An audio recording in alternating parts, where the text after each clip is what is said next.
Yes, via webcam from Washington, D.C. is Anna Ashton. She's Senior Director of Government Affairs at the U.S.-China Business Council. Anna previously worked on China trade and investment issues at the U.S. Chamber of Commerce. So, Anna, we are seeing some pushback against that Bloomberg report on talks about restricting U.S. flows, investment flows into China. But how much support for this theme is there in Washington, D.C. among Republicans and Democrats? Well, it's not the number one top priority right now. We have other trade issues that are taking first place, but certainly it's been getting attention and it's been gaining attention for several months now. In December of last year, the PCAOB and the SEC released a statement talking about the fact that Chinese companies, because of Chinese laws, still were not in compliance with U.S. inspection norms, and that it was a problem for U.S. investors because they wouldn't be able to fully understand the risks involved in investing in those companies.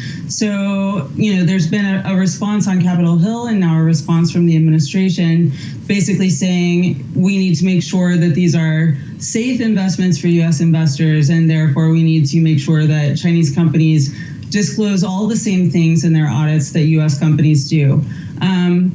One of the ramifications could be that Chinese companies end up forcibly delisted if they can't comply. So that's the big worry here, because Chinese companies on U.S. exchanges right now represent $1 trillion in market value. And when it comes to U.S. businesses in China, despite the geopolitical tensions that are putting a strain on U.S. businesses, we are seeing the likes of Tiffany's, Tesla, Costco double down in the Chinese market. So what are you hearing from the members of the U.S.-China Business Council?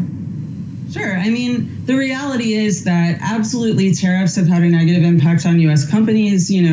About 81% of our companies say that they've seen negative impacts from the tariffs. But at the same time, it's important to remember that China is the world's second largest consumer market. It's only growing. It's set to far outpace the size of the U.S. market. And in order to be competitive globally, you have to be competitive in the Chinese marketplace. So companies are not jumping ship yet. They want to stay in the Chinese market. They want to be successful there, and they're willing to weather some pain in order to make that happen. And they're still actually, by and large, quite profitable. Anna, but has the damage already been done? Is this whole trade conflict now moving beyond just tariffs, but also financial decoupling now? How do your members deal with that? What would the world actually look like? I can't answer what the world would actually look like, but definitely I don't want to imagine that path, because the reality is that we are incredibly intertwined. And the talk in Washington is not just around financial decoupling, but also technological decoupling. And when you think about what a technology-driven world we live in right now, that affects almost every industry. So, it's really important for us to figure out a way to iron out our differences and start to make progress on them and re-engage. So can the White House legally also do this? How would they even begin to enforce a crackdown on capital flows?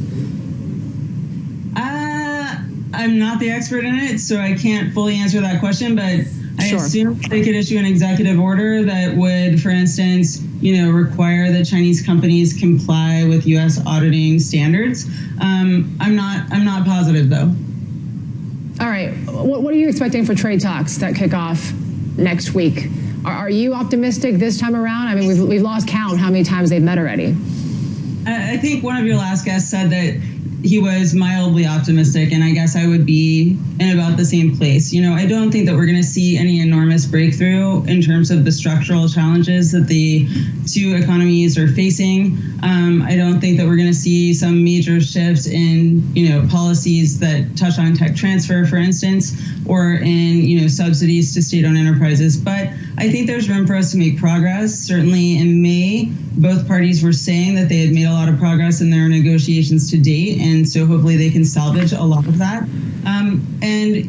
If the Chinese side is willing to buy sufficient amounts of agricultural goods, maybe more publicly crack down on fentanyl, and the U.S. side is willing to roll back tariffs, or at the very least put a hold on any more tariffs, then I think perhaps we could get some sort of interim deal. even if the Trump administration is currently saying they don't want that. Anna, appreciate your thoughts there. Anna Ashton, Senior Director of Government Affairs for the U.S.-China Business